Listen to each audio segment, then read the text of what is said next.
Vida Pública.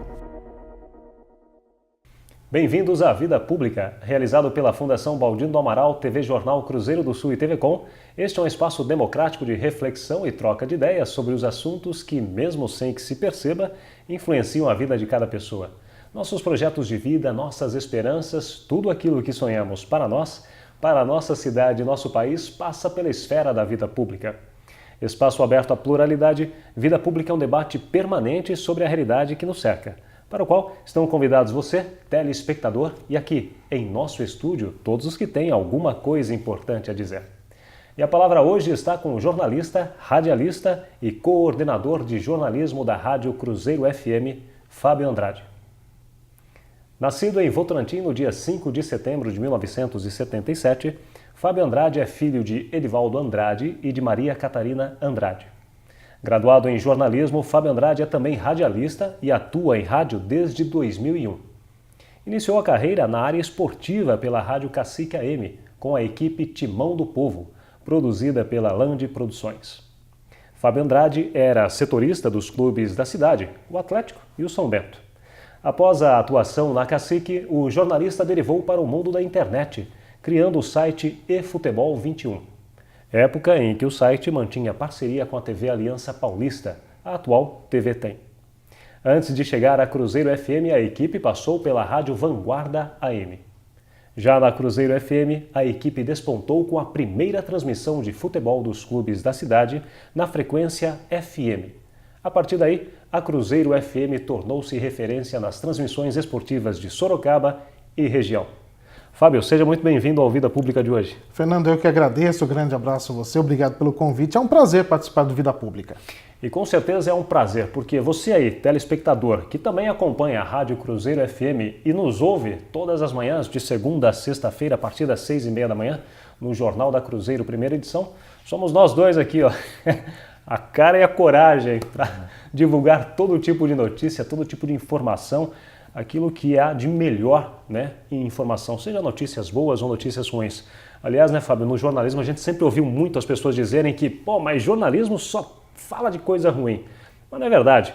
As coisas ruins precisam ser divulgadas para que sejam consertadas, não é verdade? E um destaque interessante, né, Fernando? Eu sempre falo que o radiojornalismo ele é apaixonante. Desde o primeiro momento que você tem o primeiro contato com o rádio, você tem essa responsabilidade de levar a informação para as pessoas que estão a caminho do trabalho, que estão no seu carro, estão em casa se preparando para o trabalho, para mais um dia de luta.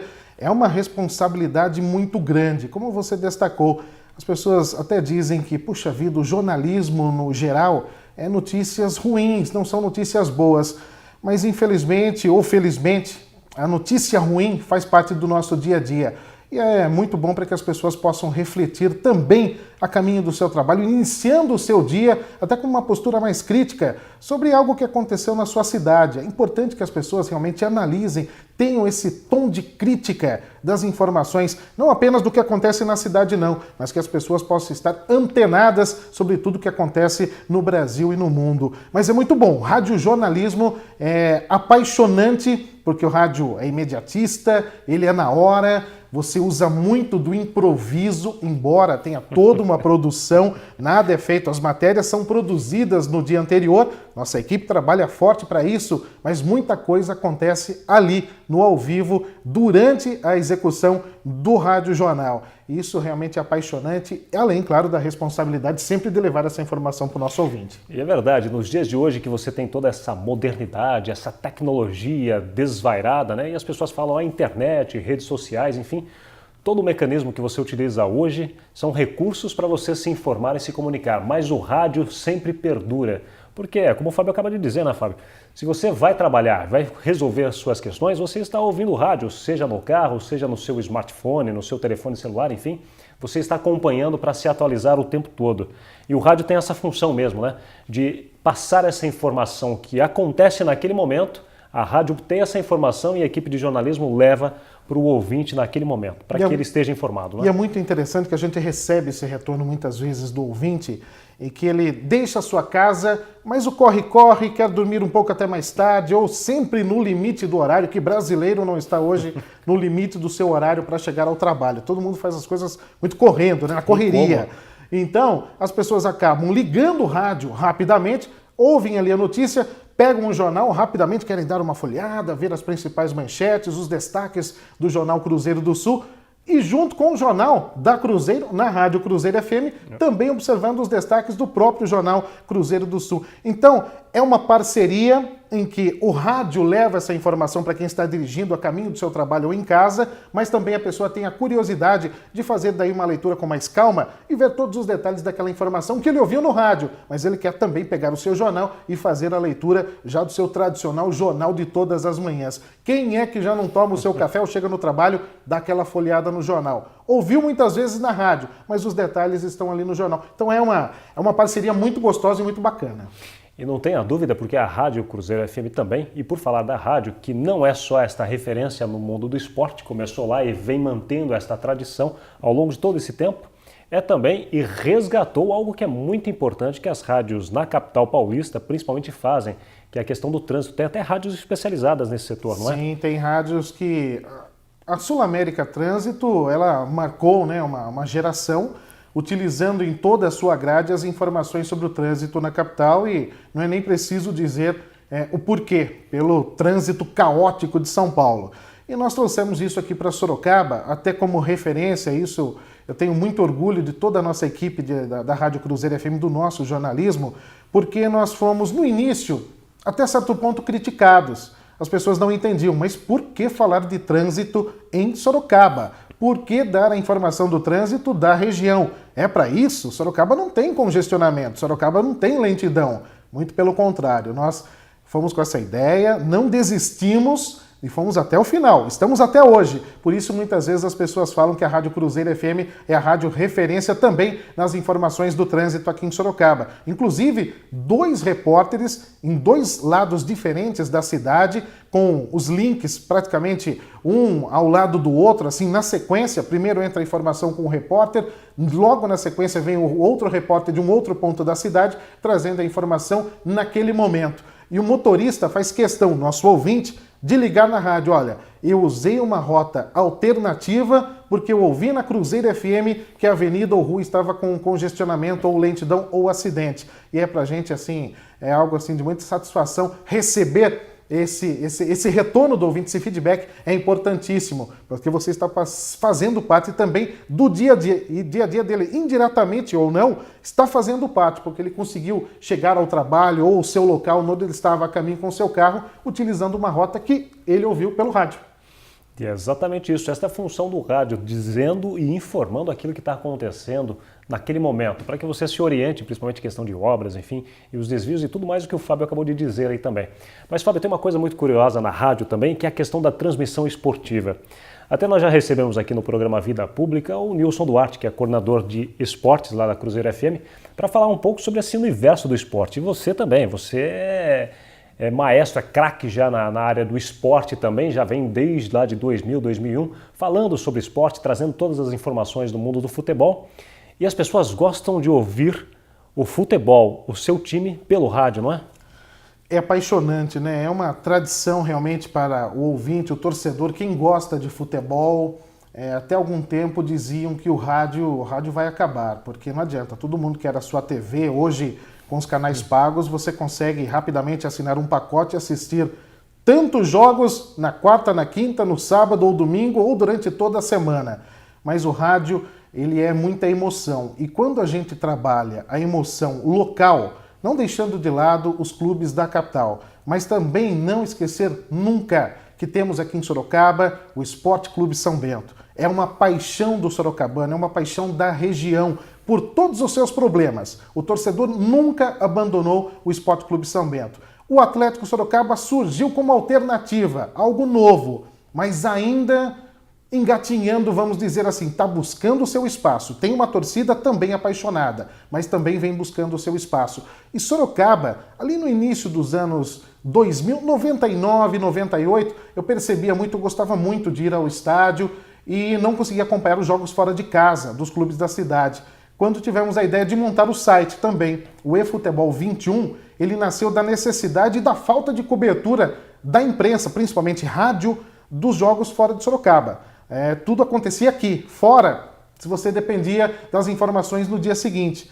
E o site ele nasceu para isso, transmissões online, não com voz, mas aquele formato de texto, linha a linha, minuto a minuto, do que estava acontecendo com o clube da sua cidade. Quando nasceu também a equipe, essa nova formação do Timão do Povo com a Land Produções, e tudo teve um novo formato através do Luiz Augusto Andrade, que foi um pioneiro nesta nova fase do rádio aqui na cidade de Sorocaba. E a partir daí, o sorocabano não deixou mais de ter as informações dos clubes de Sorocaba pelo rádio. Por quê? São Bento joga fora, Taquaritinga, Ribeirão Preto, não importa onde. Estava lá a equipe de esportes para trazer as informações. E o torcedor apaixonado é incrível. Ele fica grudadinho com o seu radinho, ele gosta de ouvir o futebol pelo rádio, não importa onde. Depois com a internet, Fernando, as coisas ainda mudaram. Daí fica online, as pessoas que querem acompanhar pelo seu computador, smartphone, mas não deixa de ouvir. Isso é muito legal. E Sorocaba nunca mais, a partir de 2001,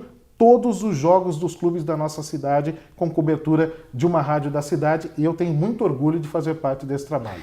Aliás, até quem acompanha na TV, às vezes abaixa o volume da TV para ficar ouvindo no rádio e assistindo a TV, né? E sabe por quê? Além, é claro que as pessoas às vezes pegam birra, né, de alguns locutores da TV, mas no rádio o gol chega primeiro. E é muito interessante isso. Então as pessoas gostam de ficar conectadas no rádio, no rádio mesmo, tradicional, 92,3. Fica ouvindo, está acompanhando pela TV, desliga ali o som da TV, fica ouvindo pelo rádio. De repente o gol. Daí que ele vai prestar atenção na TV, o lance ainda está se configurando, está sendo trabalhado. Daí ele percebe, olha, o gol vai sair, ele já sabe, então ele já fica atento ali que o gol realmente vai sair. O rádio é primeiro. A questão da tecnologia, as ondas, né? Essa transmissão do estádio até Sorocaba, tudo isso é mais rápido do que o sinal da TV. Com a TV digital, esse delay, como nós chamamos tecnicamente, é ainda maior. Então ele demora ainda mais para chegar até o televisor, o gol do telespectador. Quem acompanha pelo rádio tem a informação primeiro, e isso é bem legal. E é verdade mesmo. Olha só, você que já tem essa larga experiência de 2000 para cá, sempre trabalhando em rádio, essa paixão por rádio, aliás, o telespectador pode observar e sentir que o Fábio não perde o pique, né? Ele está no pique do rádio mesmo, vai falando como no rádio, porque rádio você tem que ter menos branco do que na TV. Por exemplo, se nós demos uma pausada aqui para pensar tal coisa, o telespectador está nos vendo lá, está se configurando uma ideia, né? Está pensando alguma coisa, imaginando uma pergunta para ser respondida. Já no rádio, se você faz isso, é branco total, né? Parece que saiu do ar. Até nas faculdades, nas universidades, quando você faz o curso de comunicação social na área de jornalismo, se fala muito de que o rádio é uma grande escola, e é verdade. Quem hoje está na TV, eu tenho grandes amigos que migraram do rádio para a TV, estão se dando muito bem hoje pelo trabalho realizado no rádio. Justamente esse diferencial, porque é uma dinâmica, muitas vezes foge o texto, você não pode ficar o tempo todo lendo, é possível você detectar quando uma pessoa está lendo um texto, fica não tão natural assim. Embora no rádio você goste de uma leitura, você precisa entender a notícia e a leitura tem que ser perfeita, mas o improviso é fundamental. Não é possível você, numa cobertura jornalística, por exemplo, uma reintegração de posse, você fazer um texto e querer ler o texto diante de uma confusão das pessoas que não querem perder as suas terras, do policiamento que precisa cumprir o seu papel. Você está no meio de tudo isso e você precisa narrar para o nosso ouvinte o que está acontecendo, passar o fato de maneira correta, sem leitura. Esse é o chamado improviso. E esse improviso, muitas vezes, faz toda a diferença quando o jornalista, o profissional, vai para a TV. Porque daí na TV, que ele precisa todo um formato bem diferente do rádio, ele coloca em prática. Cai um link ou cai um texto que ele estava pronto para ler no seu TP, de repente caiu. Alguma coisa aconteceu, um problema técnico, isso pode acontecer. É no momento do improviso que a gente percebe quem é realmente bom ou tem o rádio como escola. E, infelizmente, a gente vê que tem muita gente que passa por situações delicadas hoje na TV. Você se lembra agora, a gente até comentava em época de Copa do Mundo, nós assistimos muito lá na nossa redação e durante mesmo o Jornal da Cruzeiro, tanto pela manhã como também no período da tarde e noite, os jogos da Copa e alguns links. E quando acontecia alguma coisa, o repórter passava por um aperto na hora de dar informação, você percebia o nervosismo. O rádio é muito dinâmico por isso. Ele exige o improviso daquele que está no microfone ou levando essa informação. E muitas vezes isso acaba migrando para a TV, o que é muito bom para todos. É verdade. Agora, tira uma curiosidade. O eFutebol 21, por que 21?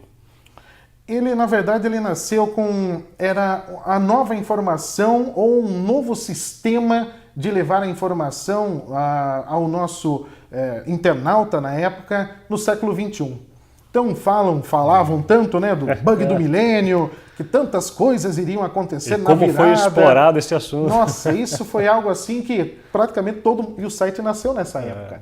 Ele nasceu em 98, 97, foi numa época em que essas tecnologias, até então, impossível você fazer uma transmissão via internet nas mais longes cidades do interior. Não vou ficar citando aqui para falar que a gente tem alguma coisa com a cidade, não vou citar não. Mas solicitar uma linha de transmissão de internet era algo assim muito difícil, dava muito trabalho. E nós levávamos todo os nossos aparelhos. Era um computador completo, com uma linha de telefonia, num modem, conexão com a cidade, com o servidor, levando essa informação linha a linha, e por isso era uma novidade. Para interior, sim, é uma novidade. Na capital, essa transmissão já existia, mas para Sorocaba foi algo realmente assim inovador e foi muito legal, porque nós colocamos o E de internet, o eletrônico, futebol, a paixão do brasileiro, do sorocabano, o 21 pela nova tecnologia. Procuramos atender ali durante um certo período justamente essa demanda. Como não tínhamos o rádio para as transmissões, pelo menos a internet e as pessoas aqui de Sorocaba, o nosso internauta aceitou muito bem e comprou essa ideia. Agora eu não vou dizer é verdade, eu tenho dito é verdade, toda vez que você conclui a resposta, é verdade. É verdade. É verdade, né? Pois é. Escute só. Fábio, você toca num assunto que é muito legal e as pessoas têm curiosidade. É a questão da transmissão feita no estúdio, aí você falou também do link, né, que os repórteres fazem todo dia, e tem também a cobertura que você faz em campo. E ao contrário do jornalista do impresso que leva um bloco, um papel, né, uma caneta para anotar, o fotógrafo que o acompanha com todo aquele ferramental, mas no rádio você leva toda uma parafernália de instrumentos. Como que funciona isso daí? O trabalho do repórter é aquele que vai para o campo, ele tem o seu microfone, o seu retorno, o seu fone, em que muitas vezes não apenas o áudio da rádio da transmissão, mas o estúdio muitas vezes acaba conversando com os repórteres ou com a equipe no geral, informando, vai ter um pronunciamento, ou teremos um intervalo para os apoiadores, alguma informação técnica, alguma jogada que no momento o repórter não percebeu, a equipe não percebeu, é possível pelo sistema ouvir essa informação.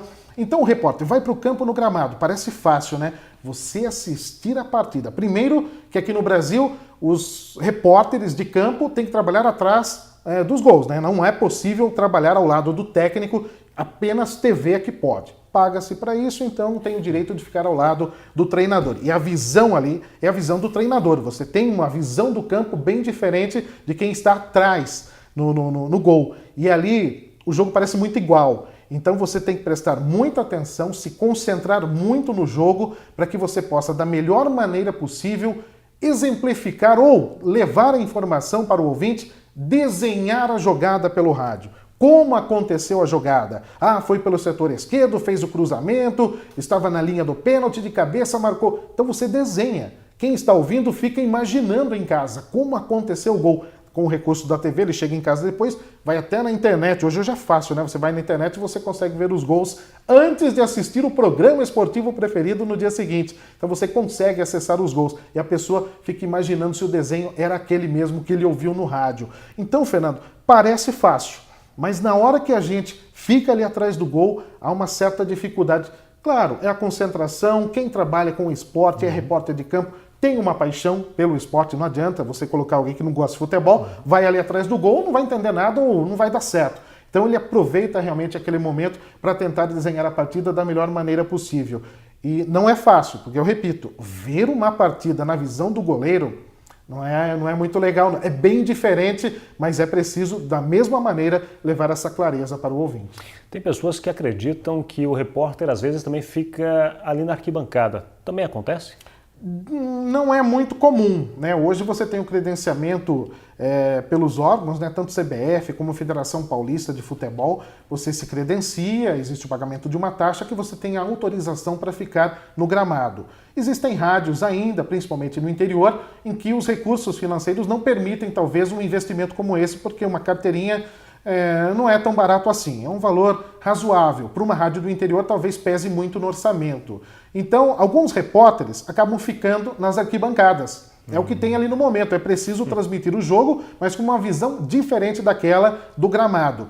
Outro aspecto bastante importante é quando se fala de Libertadores da América, em que a Conmebol não permite o repórter no gramado. Então ele tem que se virar. Onde você vai ficar, o problema é seu. Quer ficar na arquibancada? Vá. Tem liberdade para ocupar qualquer espaço no estádio, menos no gramado. Eu mesmo já fiz partida de seleção brasileira no Morumbi e de Libertadores da América no Pacaembu, em que no Pacaembu não há uma área, mas eu tive que ficar num setor ali bem próximo da torcida e não é fácil não. Além de você ver o jogo de uma maneira diferente, tem a torcida na sua frente e às vezes você quer descrever uma jogada e o torcedor não é do time dele, né? Eu já fiz jogo do Corinthians, que o torcedor corintiano estava na minha frente. Então eu vou falar que foi um pênalti contra o Corinthians, se eu falo que foi o pênalti, eu vou descrever. O torcedor já olha de canto para você e fala, já não gosta, né? Você está louco? Não é isso não, hein? Já começa a apontar o dedo. São coisas dos bastidores, mas ainda assim existem repórteres que acabam utilizando justamente as arquibancadas ou por credenciamento ou por exigência. A FIFA mesmo na Copa do Mundo não permite o acesso de alguns na área de entrevistas, na saída dos jogadores, ou no intervalo, ou até mesmo no final do jogo. Daí vem aquele pessoal, coloca a publicidade e tal, mas fica ali. Os demais, só na área de imprensa e quem tiver, sim, o credenciamento. Como é essa história da cobertura de vestiário? É nesse momento que o repórter consegue chegar aos jogadores? Depende, Fernando. Muitas vezes no interior nós não temos muitos problemas de acessar os jogadores ali nos vestiários, até pelo formato das competições. A Federação Paulista ela credencia todos para organizar o evento, mas no vestiário você, no dia a dia do trabalho com o clube, você tem até uma certa liberdade, você já combina com os jogadores de que maneira você vai trabalhar, ou ali próximo do ônibus, quando o jogador ele sai para acessar o seu ônibus para voltar para casa, você bate um papo com ele e o treinador, muitas vezes, enquanto o jogador está tomando banho, ele é o primeiro a falar. Então já facilita também, porque no rádio também tem essa, né? Termina o jogo, existe uma certa pressa, porque não é possível ficar 4, 5 horas pós-jogo levando todas as informações. Então você combina nos bastidores para que o treinador possa te atender e os jogadores, quando devidamente já uniformizados do lado de fora na chegada ao ônibus, eles possam também te atender. O trabalho de pós-jogo em clubes do interior é mais fácil do que em clubes da capital. Na capital já há algumas regras. É esse jogador que fala, esse não vai falar. Esse aqui vai sair com segurança, não tente colocar o microfone nele que ele não fala. Além da coletiva de imprensa, que é um espaço amplo, fica lá o técnico, fica o jogador que foi escolhido e você fica com os demais companheiros de imprensa, vai circulando o microfone e você perguntando. A tal da zona mista é quando o jogador sai do vestiário, vai para o ônibus, vai depender do atleta. Se ele quiser atender você, não tem problema nenhum. Muitos colocam os seus fones, hoje é o recurso do fone, né? Aqueles fones gigantescos. Para dar o descarte. Ele coloca o seu fone, celular, passa direto e não fala com a imprensa. Não é fácil fazer futebol não, viu, Fernando? Imagino que não seja mesmo. E o jogo lá no Pacaembu foi o mais difícil que você cobriu ou teve outros desafios? Foi Libertadores. Aliás, foi um jogo bem diferente. Foi Libertadores, o São Caetano.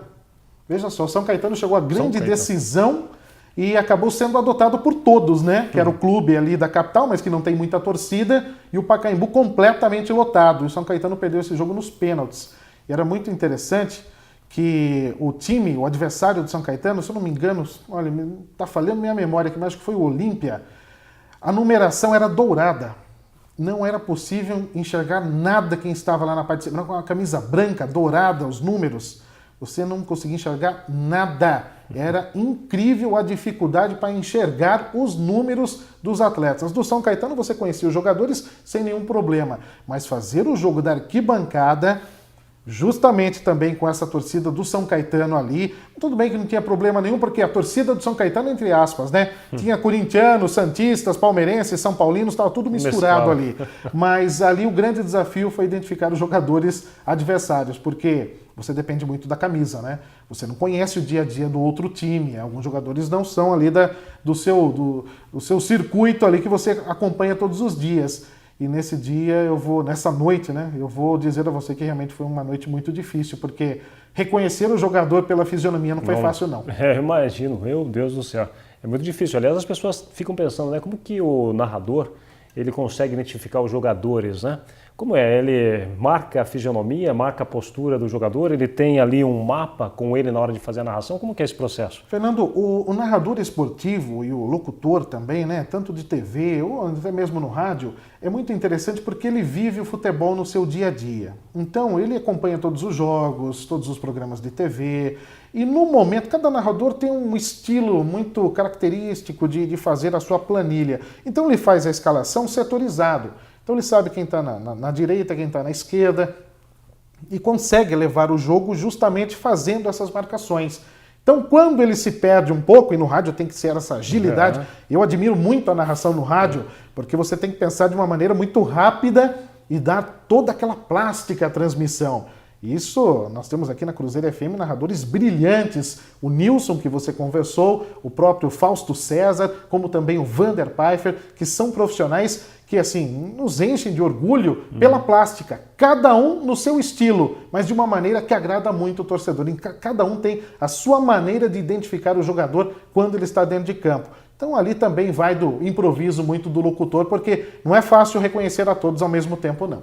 Tem gente que diz que, não, ele decora um número, ele vê o número na camisa do jogador e sabe quem é. Não dá, senão você, num momento rápido da partida, há uma troca na numeração ali, você fica a pé, porque realmente é uma situação bem complicada. Você tem que entender muito, estar muito concentrado para levar até o ouvinte a melhor transmissão.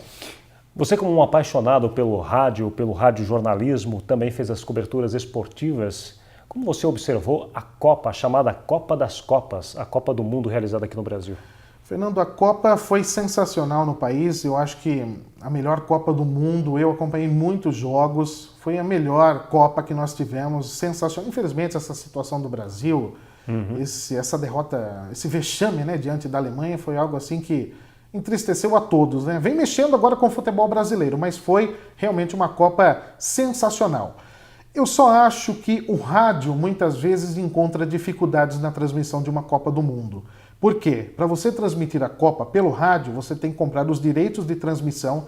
Não é só os direitos não. Você quer ir ao estádio, ter uma cabine, um ponto para você transmitir no estádio, você tem que pagar mais um valor pela aquela aquisição do ponto. Então não apenas os direitos, mas também o ponto onde você irá trabalhar e as limitações. Você não pode levar o seu equipamento, o equipamento é padrão, você tem um X número de pessoas que podem trabalhar ao seu lado, o técnico de som que geralmente está ali para dar o auxílio não fica mais por ali, enfim. N situações que acabam entristecendo aqueles que trabalham em rádio, porque o rádio, infelizmente, foi deixado meio que de lado nesta Copa do Mundo. Agora, com dinheiro, você consegue tudo. Eu só acho que esse é o único ponto negativo que mereceria pelo menos um pouco mais de carinho por parte dos organizadores na questão do rádio. Qual o legado da Copa? Eu acho que essa alegria do povo brasileiro, esses estádios que são bonitos, a gente vê essa volta do Campeonato Brasileiro com o estádio vazio. Lamentável. É uma tristeza, mas eu acho que o brasileiro conseguiu mostrar que é possível, sim, se pensar que o Brasil é um país de primeiro mundo. Tem muita coisa errada, tem muita coisa que é preciso ainda ser consertado nesse país. Mas eu fiquei muito orgulhoso desse povo que soube receber, sim, o turista e fez a melhor Copa de todos os tempos. Eu acho que o legado é o Brasil mesmo que mostrou que é forte, sim, senhor. E o radiojornalismo? Cada vez mais atuante e fazendo parte do dia a dia. Você participou comigo de coberturas exemplares da nossa Cruzeiro FM dentro do Jornal da Cruzeiro. Quem não se lembra, infelizmente, da queda da passarela na rodovia Raposo Tavares. Isso foi narrado ao vivo. É verdade. Os nossos ouvintes ligavam desesperados, a passarela caiu, a informação chegava no momento. Teve um cidadão que foi pela contramão na Raposo Tavares, o ouvinte, o motorista ligando desesperado, olha, avisem na rádio que tem um motorista que está na contramão, pode acontecer um acidente gravíssimo. Isso é o radiojornalismo, é a notícia no momento que acontece com a credibilidade do ouvinte que faz questão de ligar para a gente e participar também desse dia a dia. Ótimo. Fábio, obrigadíssimo pela participação no Vida Pública de hoje. Fernando, quero agradecer demais a todos. Vida Pública é um exemplo, um canal muito bacana para esse bate-papo, para essa entrevista. E eu espero que as pessoas não se assustem, né? Porque no rádio, você imagina a pessoa de uma maneira, de repente você tem a imagem dela, puxa, eu pensei que ele fosse diferente. Pois é, não pensei que ele fosse tão magrinho assim, mas faz parte. Valeu, Fernando. Grande abraço a você. É verdade, pelo menos simpatia você tem a certeza que na rádio você sempre vai encontrar. E o Vida Pública de hoje conversou com o jornalista, radialista e coordenador de jornalismo da Rádio Cruzeiro FM, Fábio Andrade. O programa Vida Pública pode ser assistido no canal de vídeos do portal Cruzeiro do Sul em www.cruzeirodosul.inf.br, na TV Com, canal 7 da NET, TV Votorantim, canal 10 e TV Comunitária, canal 3 pela Supermídia. Agradecemos também a participação da nossa equipe de produção, o editor-geral Ednilson Jodar Lopes e o estagiário de produção Gustavo Henrique de Campos. O Vida Pública de hoje fica por aqui. Até o próximo.